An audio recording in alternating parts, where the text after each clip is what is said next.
Kasese. You can approach Kasese through Mpondwe and drive up to Korongo, and then you go left, you will go to Kasese. Or you can cross the Kazinga channel, you will have started with Kasese, Korongo. Don't go left, continue right, and you will be in Kasese. If you are coming from Mwenge Central constituency, if you are coming from Kampala, you just drive and you can take fuel at Fort Portal, but continue on your left to Kasese. You can take fuel at Kejojo, look for Shell and take fuel at Kejojo. But I know why he's laughing, take fuel at Kejojo. Because you will have taken fuel at Kejojo, so you don't have taken fuel in Fort Portal. And Kejojo look for Shell and go to Kasese. But we meet there on the 27th. We shall all be there waiting for you to be part of the celebrations. I thank you for your attention, and I welcome His Excellency, the European Union delegate. Thank you.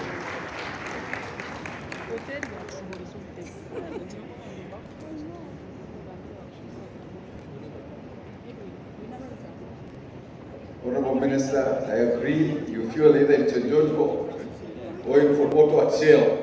Okay, I get that. It's a very direct instruction, and we appreciate that. Thank you, Honorable Minister. I think the conversation we have today is one that the private sector has been seeking for, and we've seen on several social media platforms, especially X, where we have the private sector that continues to advise on how we communicate and how we announce key government directives, especially that affects tourism. And I can't wait today to hear the position of the private sector on what things need to be done, especially when we are making very stringent directives, especially that affect the tourism sector.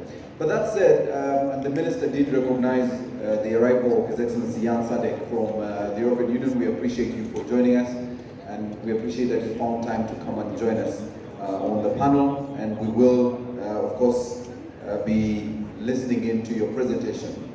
But before we dive into the presentation, I wanted to introduce the most beautiful people in the house, the Queens of Tourism, and I think the PS would kill me if I didn't introduce my queens. So may I invite the queens to come to the front? I will introduce you when you come to the front. They are the only ones wearing crowns today. And if you're wearing a crown, I think that is borrowed.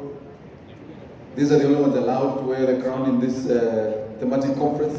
So please come to the front, and I'll allow for our Miss Tourism Uganda 2024-25 to be in the middle. And the others, you'll notice the position is obvious. They know where to go. I don't have to tell them where to be. So ladies and gentlemen, can we appreciate the queens first of all? Round of applause, ladies and gentlemen. Miss Tourism 24-25 is none other than Bianca Lucky Atino. Can you give us the queen wave? Just give us the wave of the queen. You know, Bianca, we want that wave. That one, yes. And the first runner-up is Victoria Ndamurani. Please wave to the, there you go. And the second runner-up is Akili Rachel. Yes, there you go. So these are the queens. Any other person purporting to be Miss Tourism is not here. So these are the queens for this year. Please note that there is only one tourism queen and the others who are here with her. So thank you very much, ladies. Please take your seats. All right. So to set this conversation in motion, we did, of course, expect the Honourable Minister for Justice and Constitutional Affairs to give the keynote. But there's one thing I've learned from the Honourable Mao is that it's very important to be ever present in the room. So the people that are in the room are going to help us set this conversation in motion. And there's two very critical people in the room that are going to help us set this conversation. The very first one being a member of the armed forces, but somebody who speaks for the armed forces, and I'll introduce him shortly. But then thereafter, I'll ask the head of the EU delegation to give us a statement, especially given what's happening in the region, but also a global perspective on this conversation we are having today. So I want to start with the very first speaker for this particular session, and I will begin by inviting the Army spokesperson, but also says he is a spokesperson for the Ministry of Defense. He's a seasoned military officer with extensive experience in peacekeeping and defense. As the spokesperson for the Uganda People's Defense Forces, UPDF, he has played a key role in shaping Uganda's national security narrative. Brigadier General Klaite has been deeply involved in regional peace initiatives, has a wealth of knowledge in the importance of security in promoting economic development, including the tourism sector. His background in military operations and peacekeeping efforts makes him an essential voice in discussing how tourism can be harnessed to promote peace and stability in Uganda and the broader East African region. Ladies and gentlemen, please welcome Brigadier General Felix Klaite.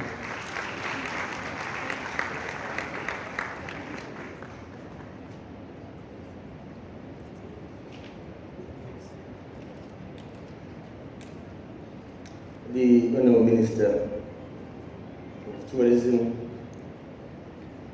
Honourable Colonel Tato Mutime, the Permanent Secretary, Your Excellency, the President of the European Union, Uganda, CEOs in your respective capacities, my boss, Major General Moses Bakitarate, the Queens, ladies and gentlemen, good evening. This is an ambush. I came as a panelist, and as I'm coming from the place of convenience, Maurice ambushes me both physically and with this. But being a fighter, an ambush cannot take me out of my mood. I decided to accept the ambush.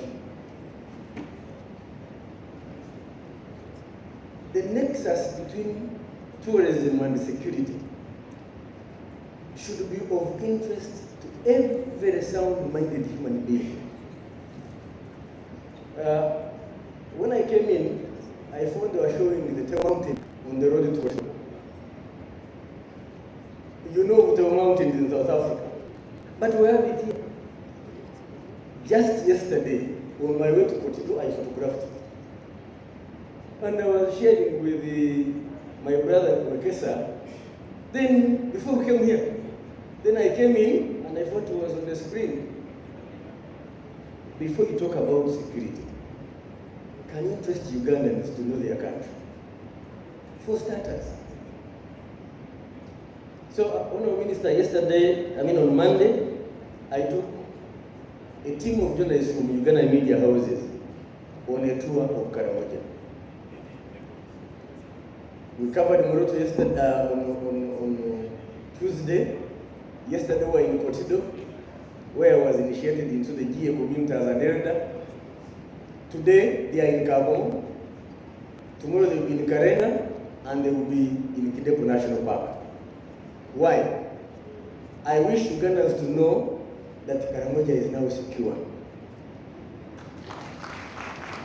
Karamoja is secure, and Karamoja is essential to this country, ranging from agriculture and animal husbandry, to manufacturing, to mining, to tourism. And if anybody neglected security, those that did it before did a disservice to this country. Because the wealth this country has can only be utilized to the advantage of the citizens when the country is peace, secure, and stable. If you think it's a joke, try investing in Somalia. If you think it's a joke, try Sudan, both Khartoum and South Sudan. So, ladies and gentlemen, for us, security is a bedrock for tourism. If you want to develop, the panacea for development is stability. And stability will not be achieved through dancing alone. Dancing can be done when people are secure. When they are unsafe, they can't dance. So, to us, security is a pillar for this part of Africa. And we can only enjoy the power which, by the way, those who have traveled will agree with me, this is the most beautiful country in the world. Maybe you didn't hear me. Uganda is the most beautiful country in the world.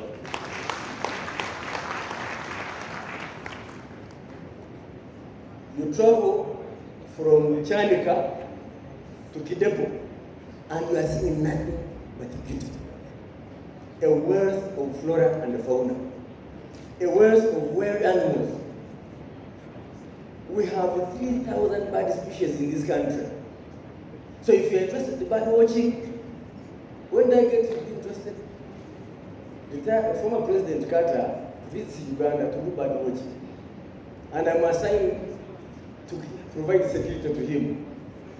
And to me, when I saw this man pursuing a bird in the entire forest, one particular bird, I took interest.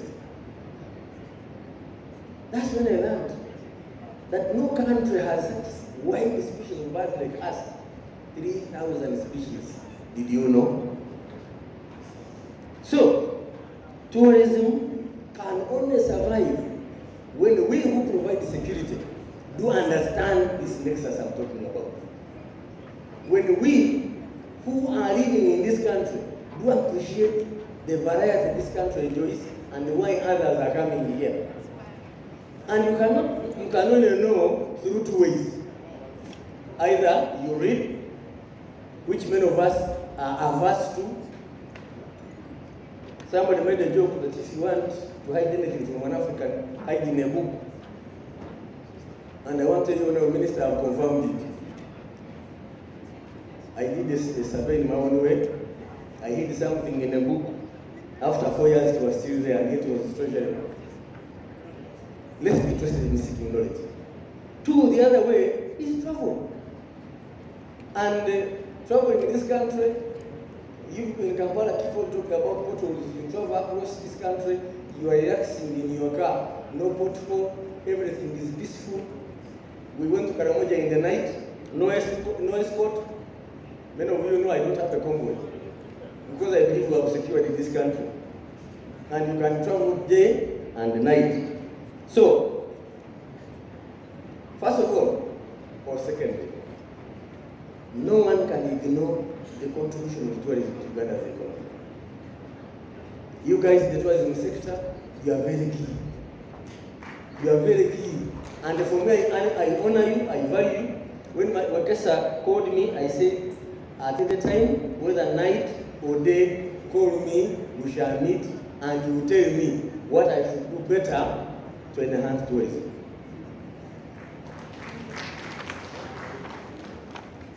Now, government initiatives do not only involve in training security agencies, but we have even gone ahead to talk to those who have declared war against government. Probably Sarah Kajingo may stand up. Sarah Kajingo stand up. Sarah was part of the peace initiative that enabled the Mumbere to come back, His Royal Highness, under General Saleh. Why? Because we knew Kasese region is very key in tourism. And since Mumbere was a cause of an unrest in the region, what's the problem? Facilitated the gentleman, he's back on his throne, and you had the Royal Marathon the other day, which I'm sure was a resounding success in Kesa. Actually, as we were starting it, I was traveling through the West, and I posted crossing the Kazinga channel, inviting Ugandans to come that side and see the beauty.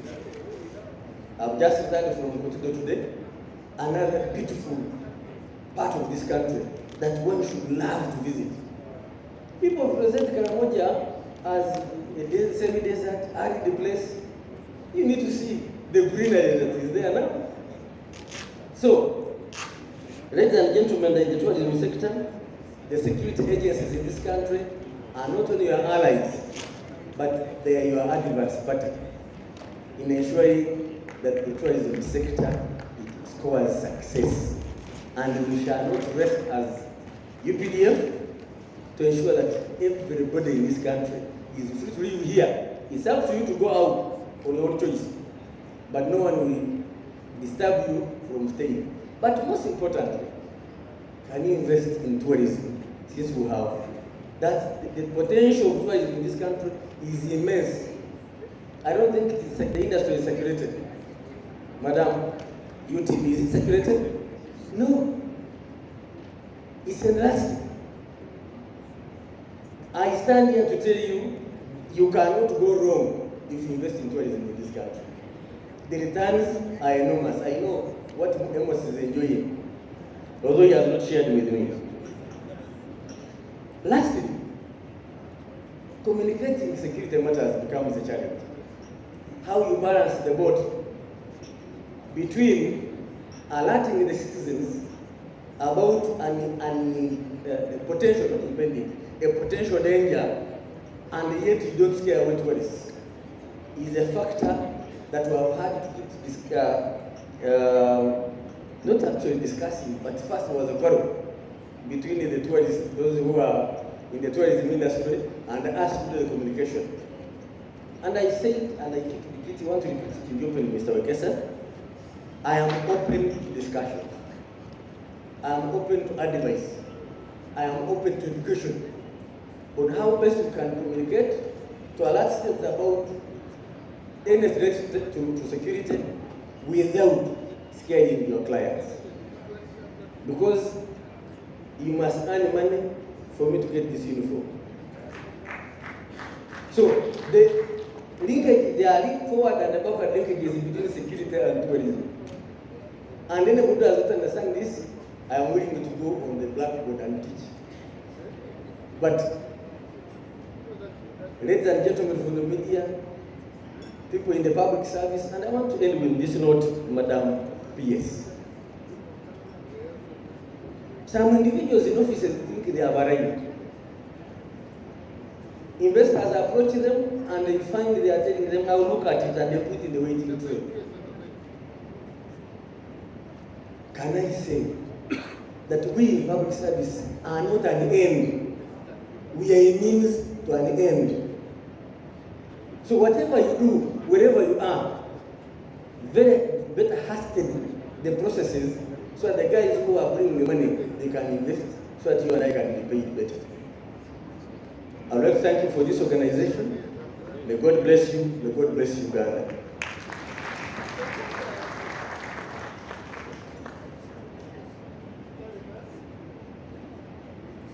Can we appreciate Afande once again, ladies and gentlemen?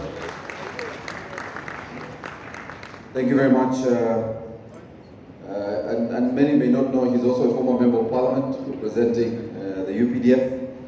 And we want to appreciate your contribution to this conversation. And since it's a twin presentation, before I invite the panelists, who will also have a take on the conversation, allow me to take this singular honor of inviting the ambassador of the European Union delegation to Uganda, His Excellency Jan Sadek, who brings extensive diplomatic experience to this role as the head of the European Union delegation in Uganda, with a distinguished career in foreign service and international relations.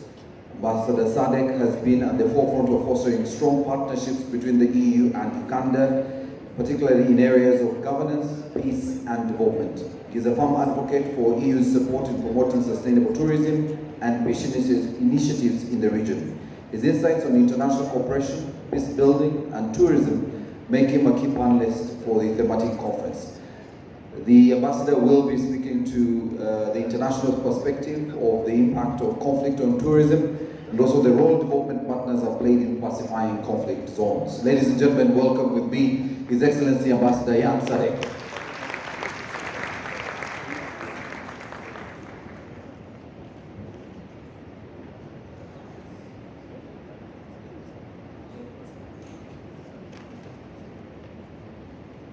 Thank you very much, Maurice Mugisha. Always a pleasure to be under your guidance, I must say.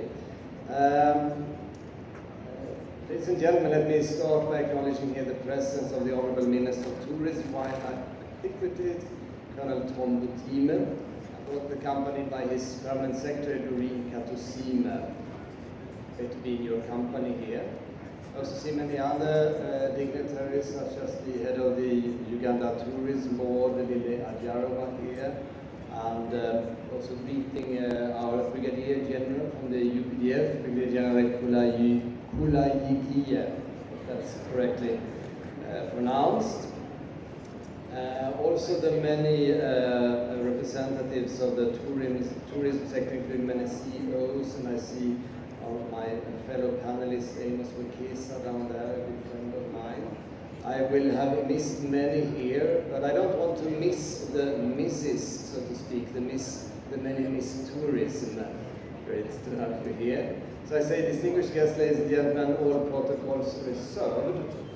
I want really to thank now all the organizers, the ministry, the tourism board, the wildlife agency, and many others for this kind invitation to have me on board.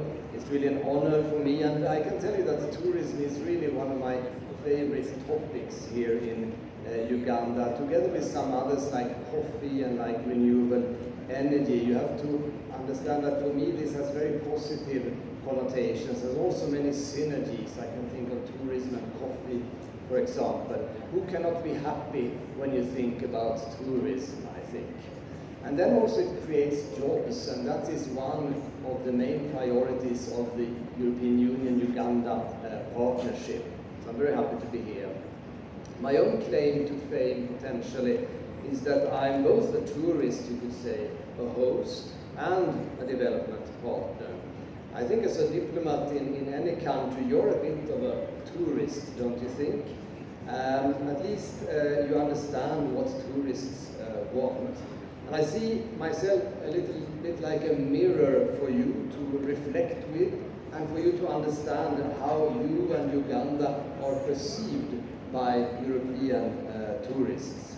And let me come back to this perhaps later, the perceptions. It's quite important.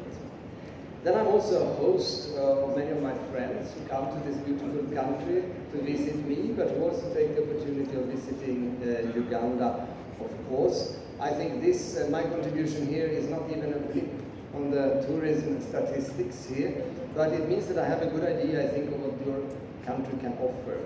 And lastly, as the EU, we have invested quite a lot in Uganda's tourism industry.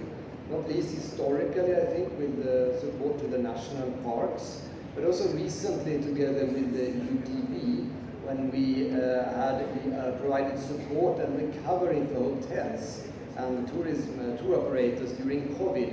We invested some 6 million euros actually in this and helped, I think, 120 facilities to survive the difficult times of the pandemic.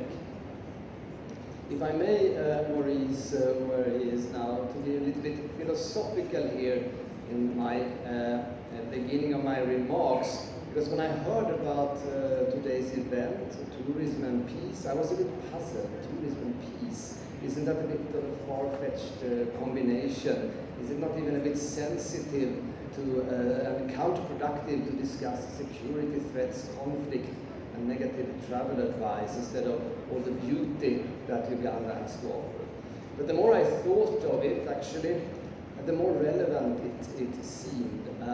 And equally important, it signaled something to me, and that is that Uganda now has started to look at how the country is perceived in other parts of the world, also beyond the tourist attractions themselves, the wildlife, the parks, and the lodges. And I think this is hugely important. European countries, we do this all the time. For us, it has even become an end in itself to be positively perceived. But I think it reflects back to our ambition to export our products and to invite tourists. Because in order to attract tourists, you need to have a positive image of the country, a good reputation, simply. And this includes, of course, peace, but also many other things, including, for example, how you now manage epidemics, like the Mpox. Previously there was Ebola, also affects tourism. Or more importantly, perhaps, how the country treats sexual minorities, a topic that I think actually affects Uganda's reputation in the West even more than the peace and conflict aspects, if I may be honest here, and I think I can. But that's for another discussion. Anyhow, my message here in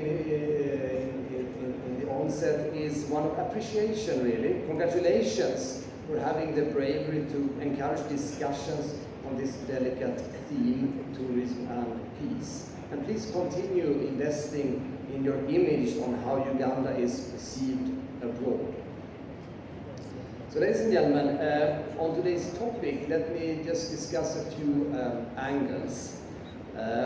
I was told that 1/4 of the world population live in areas that are affected in one way or the other by conflict. Those areas keep changing all the time, sometimes all of a sudden, and of course it affects these destinations and how they are chosen for tourism and leisure. So look at, for example, recent events in the Arab world, the Arab Spring and so on in Egypt and Tunisia.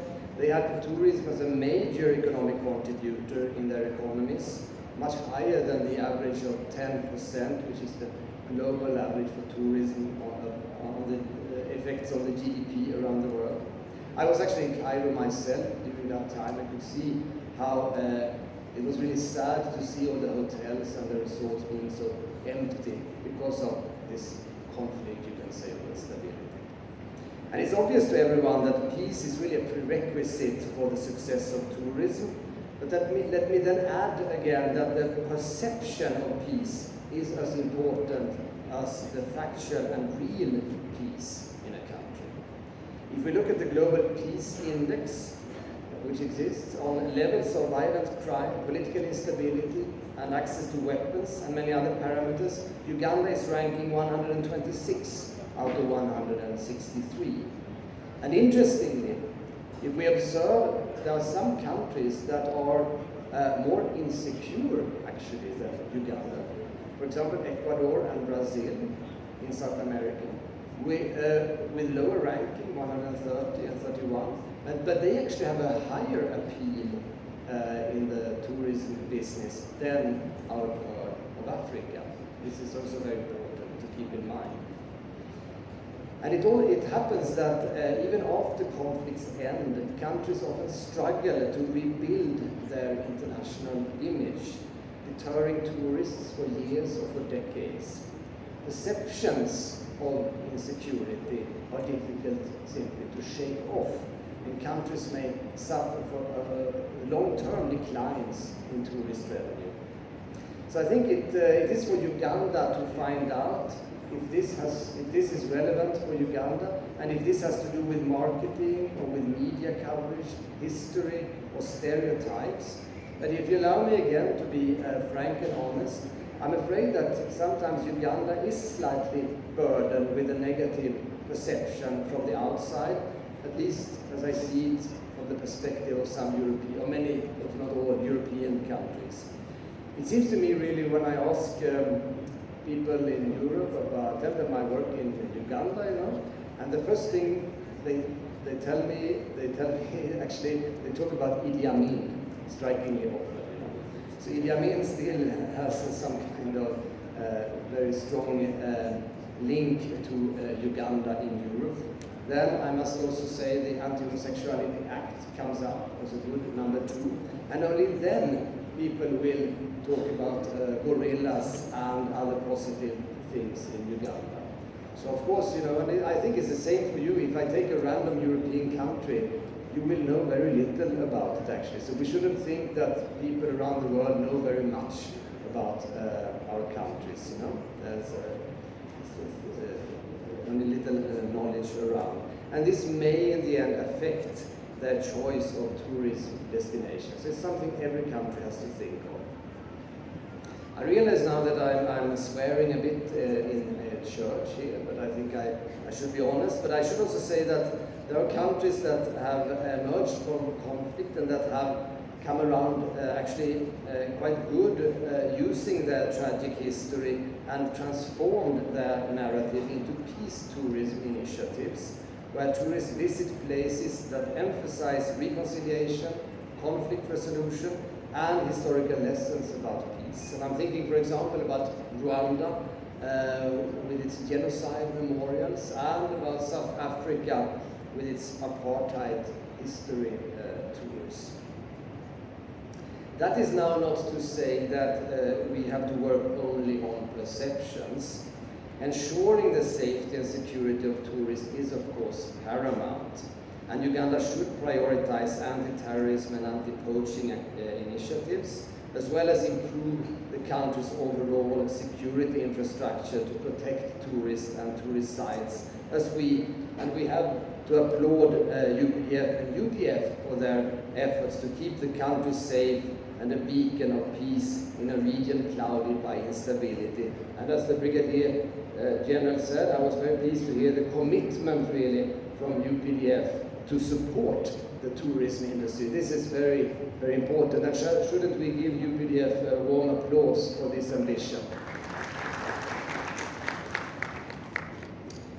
But another angle is that when foreign tourists come to Uganda and hire a trek or nature tour in one of the national parks, and then they see that they are accompanied by someone armed with assault weapons, they may be under the impression that they are at risk or that something is wrong actually. So compared with ranges, I think in other countries like Tanzania and Kenya, our UA ranges are one of the most militarized in the region. And again, I'm here talking about the balance between real peace and the perception of peace. For many here, I think a man in a uniform means security, but for Western tourists, it may actually signal the opposite, that something is not right. You know? And perhaps this is also something to consider. Ladies and gentlemen, let me just add one more angle. And I think, let me quote here Mark Twain, who said this very well. Travel is fatal to prejudice, bigotry, and a narrow-mindedness, and many of our people need it sorely on these accounts. Broad, wholesome, charitable views of men and things cannot be acquired by vegetating in one little corner of the earth all one's lifetime. I think this quote means that peace is not simply the absence of war and conflict. It is also the presence of tolerance, of acceptance, of love and understanding, a positive force of social cohesion and understanding. And that's also where tourism can play a role. And especially I think this can play a role in domestic and regional tourism. I actually met with Honorable Mao this morning. Unfortunately, he had to travel now. I think where did he go? He told me where he was going, but I have forgotten now. He's not around, but he told me that if he would have been here, he would have addressed this angle, domestic and regional tourism, as a way for ethnic groups and countries here in the region to come together and understand themselves better. And now I remember, he's in Arusha actually tonight. So he's in Arusha, and perhaps that also brings about more understanding between the nations here in the region. So this is, I think, a way where tourism can really play a role at the domestic and regional arenas to facilitate more peace among people here in the region. Finally then, as a development partner, I've already mentioned, but let me stress it again, tourism cannot only bring peace but also prosperity. And tourism offers great opportunities for emerging economies and developing countries. It creates jobs, strengthens the local economy, and contributes to infrastructure development. It can help to conserve the natural environment, cultural assets and traditions, to reduce poverty and inequality, and to heal the wounds of conflict. It is really an industry that has a cascading and multiplier effect on many other industries, thereby providing a major boost to the economy. The economic aspect and effect of tourism has been well documented, and as I mentioned, it accounts for almost 10% of global GDP and employs 1 in 10 persons of the labor force in the world. Has a huge potential of this also here in Uganda. And if I'm allowed by Maurice, just one more minute, The next step could also be to educate the travelers, to awaken them to the paradigm of a higher paradigm of tourism. If they are traveling to a new place, we need to sensitize them to the social and cultural differences. We need to create experiences and situations where they can interact positively with the local host community. We need to encourage them to buy local products, to try local food. And I think I saw Lily Ajarova just promoting that angle some time ago in the newspapers, trying Ugandan food. From the feedback that I have received from my exchanges with European companies working in tourism in Uganda, the first and foremost feature that they express again and again, and that it excels all other countries where they work, is not the nature, accommodation, the services or facilities, but the people of Uganda, their character, their hospitality, demeanor, kindness, the welcoming attitude, and engagement person to person. So here you have something really to invest in and to use also when you look at your image around the world. Use the people of Uganda. This, for you living in Uganda, it may be taken for granted that the majority of the people in Uganda are decent and considerate, but for outsiders that have traveled worldwide and can compare, they all praise Ugandans for their character and charm. So please use this asset. Let me stop here now and let the MC take over, but I can just conclude and add again as a development partner that we are happy to stay committed to tourism, to supporting tourism in Uganda.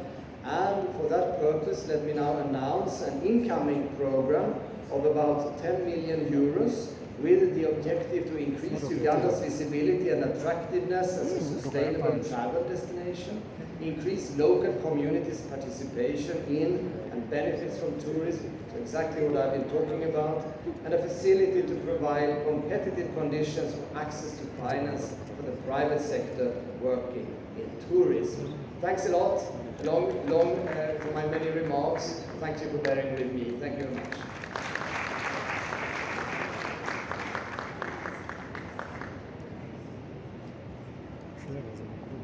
Can we appreciate the ambassador one more time, ladies and gentlemen?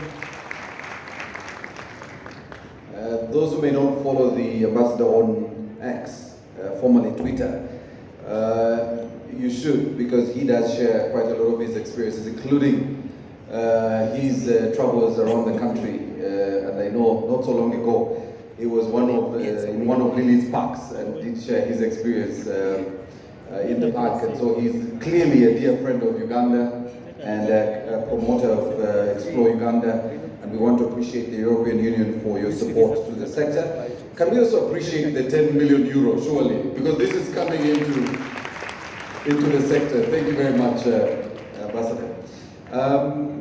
Louis will kill me, but I needed to say that Louis and Simon Jones put together some really excellent literature. Louis, I don't know where the copies are, if you brought some copies, all right?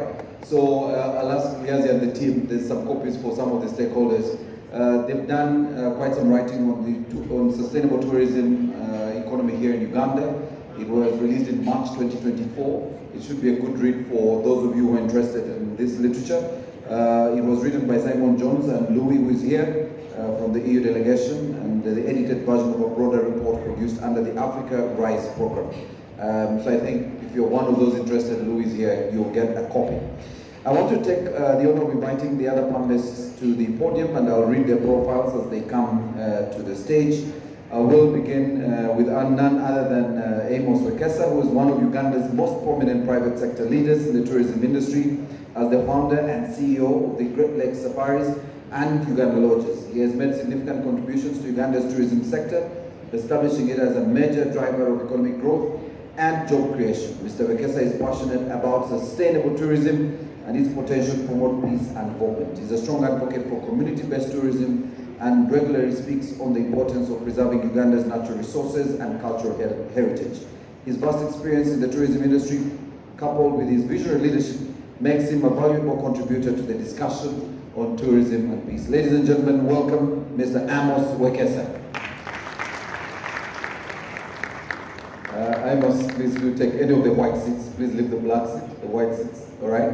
I'll then move to our Governor of the Rotary District 9213, Ms. Anne Nkutu. He is the current Governor of the Rotary District 9213, which covers Uganda and Tanzania. She's a passionate advocate for community development, social cohesion, and peace building. Under her leadership, Rotary District 9213 has implemented numerous projects that support education, health, and economic development with a strong focus on promoting peace in local communities. Anne's expertise in community-driven development and her commitment to peace make her a key contributor to the thematic discussion on how tourism can serve as a vehicle for promoting peace in Uganda and the broader East African region. Her work with the Rotary International aligns with the goals of fostering sustainable development and peace through community engagement. Ladies and gentlemen, welcome with me our Director General, or our District Governor, Anne Nkutu. So when they say DG, it sounds like Director General, but it's District Governor. All right.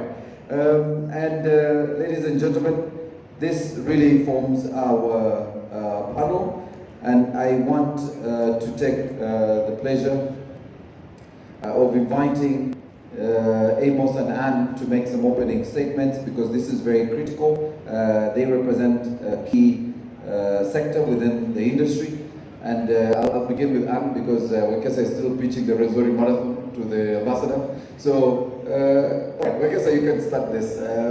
So let's talk about, you've been very passionate about how we communicate and drive communication, especially here in Uganda, when we are talking about outbreaks, whether it's health-related outbreaks, whether it's related potential attacks, whether it's terrorism or even our friends, the ADF across the border. You've been very clear that we must control the narrative, because the image out there, and the ambassador was speaking to this, that unless we control that narrative, and then we are not helping promote tourism, then that affects the entire industry and of course all the other sectors that link into tourism. You want to speak to that in your opening statement, really, about the theme, tourism and peace? Thank you so much, Madam Gisha. You've been extremely very important to, of course, the tourism industry, but specifically me, because I remember when I started the Resori Marathon, you've backed me all through. So I just want to thank you for that. I let everybody know. Today I was just wondering, why do people even invite me for these talks? To be honest, yeah, I think I'm old. I'm at a stage where I should be sitting in the back and seeing more young people actually joining this platform. But that said, it's a very nice topic that we all have to appreciate. Peace and tourism actually work in tandem. I remember having a conversation with one of my general friends, not the one here, but Terete is a very good friend of mine, and General Klaiji. And I was saying, I gave them an example, and I said, economic prosperity is actually the biggest opportunity for peace for any country. I was giving an example of Russia. Before Russia, in the 1993, the 80s, Russia, people were very impoverished. They were so poor. And I remember when Putin came in, he actually put emphasis on economic growth. When you give people stake in a country, you're actually creating a very secure environment. And when it comes to peace and tourism, I want to give you a few examples. In 2011, January, there was an uprising in Egypt. In February 2011, there was an uprising in Libya. Now, Libya could not survive the uprising. Egypt survived the uprising, and 100% because of tourism. When you have tourism coming into your country, you get the whole world as a stakeholder in your tourism. In 2007, Kenya had an uprising. It was a big challenge in Kenya. And during the uprising, because of the stakes of investors in Kenya, the investors went and got the president at the time, Kibaki, took him to Masai Mara and told him about the effects, the negative effects of the chaos in 2007. Kibaki had to actually increase the international marketing budget by $5 million that time. And for those of you that went with us to Berlin in 2007, you remember there were two people in the room. There was Mudavadi and Lucy Kibaki. And all of them were working hand in hand at ITV and telling the people, Kenya is safe, come back to Kenya. That is a value of what tourism does. I give you an example. I was in London a few months ago, 2 months ago. And so I was in a big tourism fair, all big boys, coming in from all over the world. And I remember guys saying, why is Uganda constantly portrayed negatively? And I said, it's because we have not put in effort internationally to actually change the image of Uganda. Before Maurice got to me, I was having a chat with my friend. We met quite a lot in the European Union. I was telling him, one of the challenges for Uganda today is the negative travel advisory. And maybe for you to have statistics, I want you to follow this statistics. I always argue with my friend Piers. I am now investing in a country next door. Of course, I have an office in Rwanda, and I'm now investing in Tanzania. In 2023, Tanzania had 1.8 million Europeans actually visit Tanzania last year.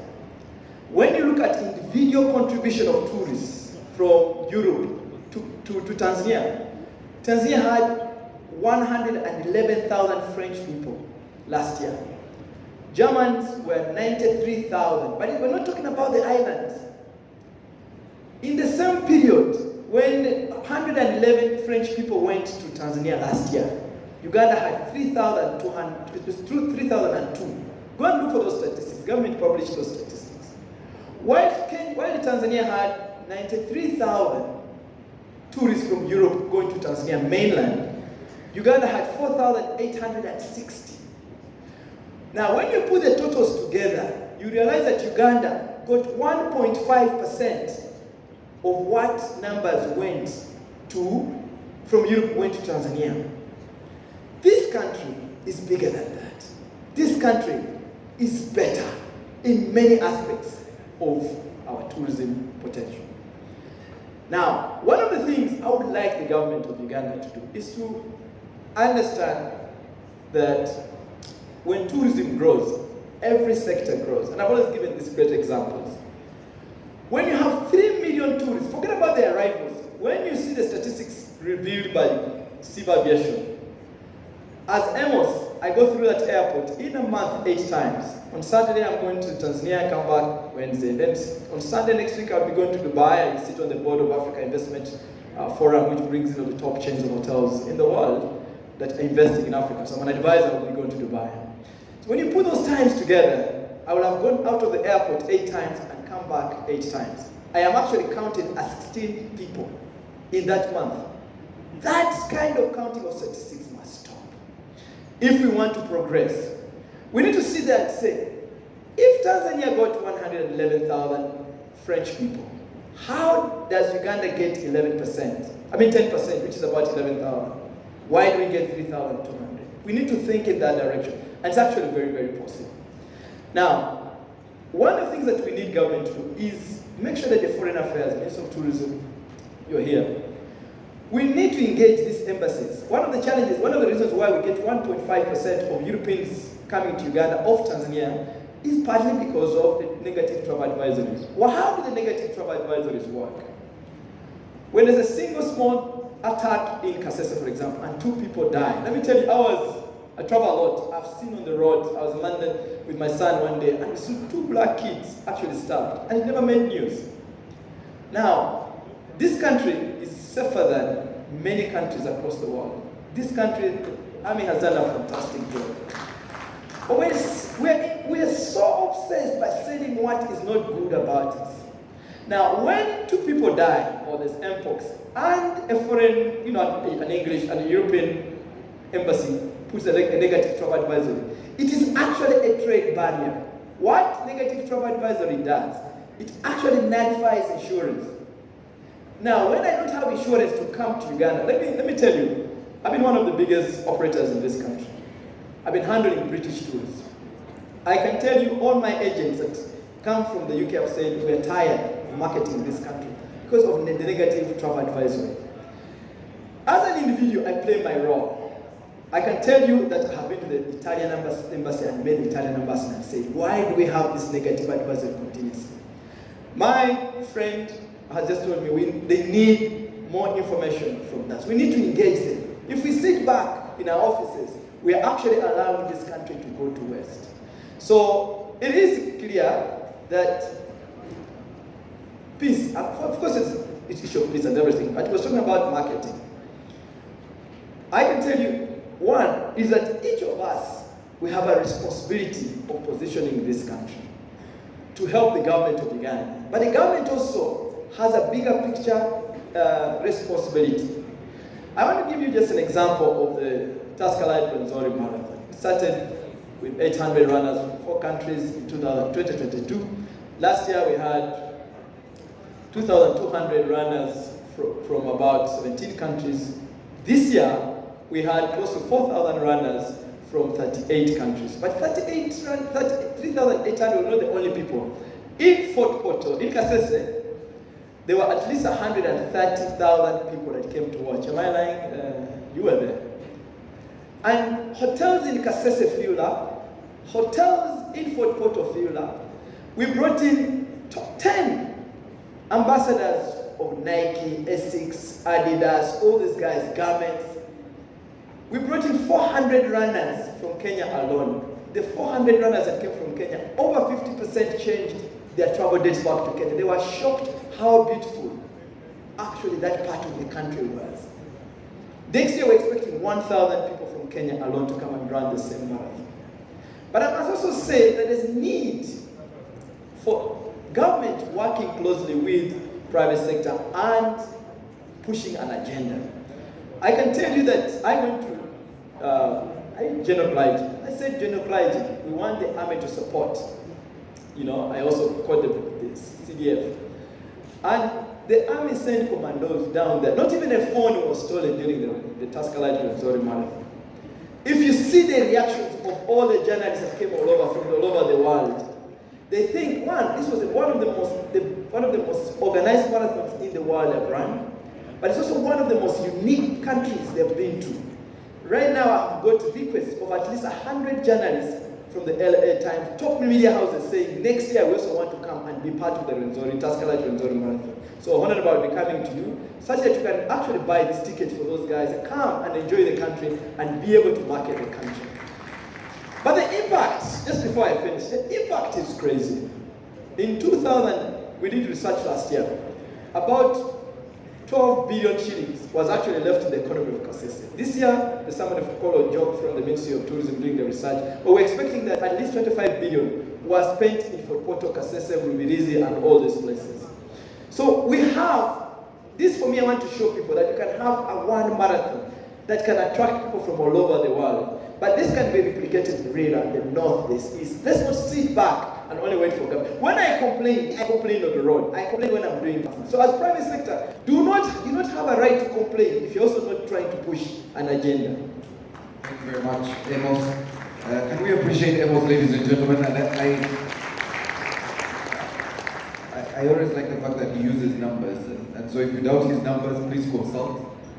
The moment, a week after he sent me those numbers, the Citizen in Tanzania released the tourism report for the 2023, the calendar year 2023.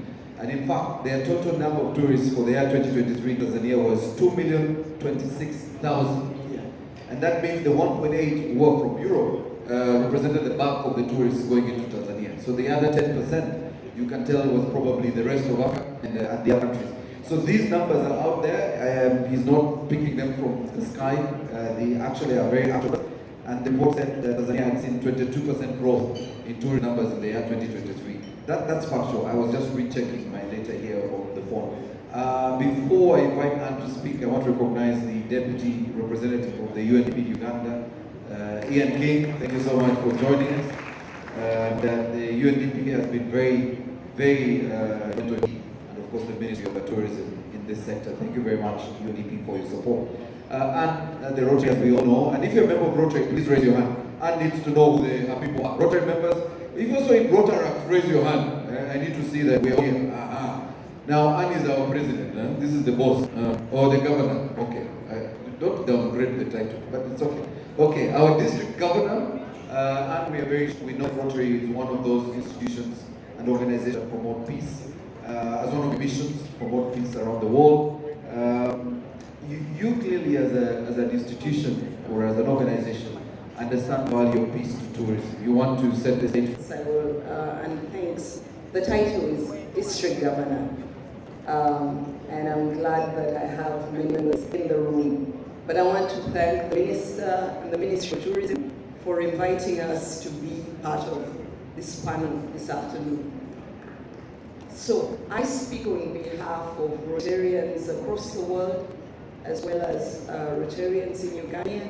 Across the world, we're 1.4 million volunteers in over 200 regions.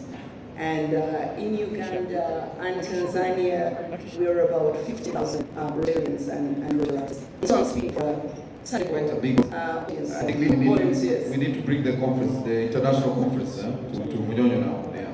Yes, but the question was, how is Rotary promoting this, which is so vital for tourism to actually take place. And in Rotary, we've adopted certain definitions of peace. Many of you talk about peace from the perspective of the absence of conflict. And that, in Rotary, is what we call negative peace, the absence of conflict. So what we've adopted, and this is a definition that we've taken from an organization called the Institute of Education and Peace. It's an Australian-based organization. They come up with a concept they call positive peace. And positive peace is that enduring peace. It is sustainable peace. The peace that is built on the basis of institutions, structures, and attitudes that promote peace. And there are 8 pillars. The first, of course, is well-functioning government, sound business environment, equitable access to resources, free access or free flow of information, high human capital, low levels of corruption, respect of others, and good neighborliness. Now, in Rotary, we are focusing on mostly 3 areas: equitable access to resources, good neighborliness, and respect of the rights of others. Because we believe that these 3 pillars actually promote social cohesion in any society. And when you have cohesion, when you have tolerance, then you're more likely to have a peaceful environment on which so peace building is one of the ways we do it. And we have 7 Rotary Peace Centers across the world, including one at Makerere University. So that we have scholars who come and study and come up with ideas of how we can prevent conflict. We promote by preventing conflict. But the other way that we do it, the way that we deliver peace, is through community development. And we support community development in 7 areas: infrastructure and services, in health, education, in child health, in water and sanitation. But we are at social end. So that is the way we promote peace and ultimately tourism. For example, by supporting with livelihoods, with skilling. We're doing a lot of work with young people and trying to equip them with skills that can support them to sustain themselves. Skills ultimately what to tourism. But we also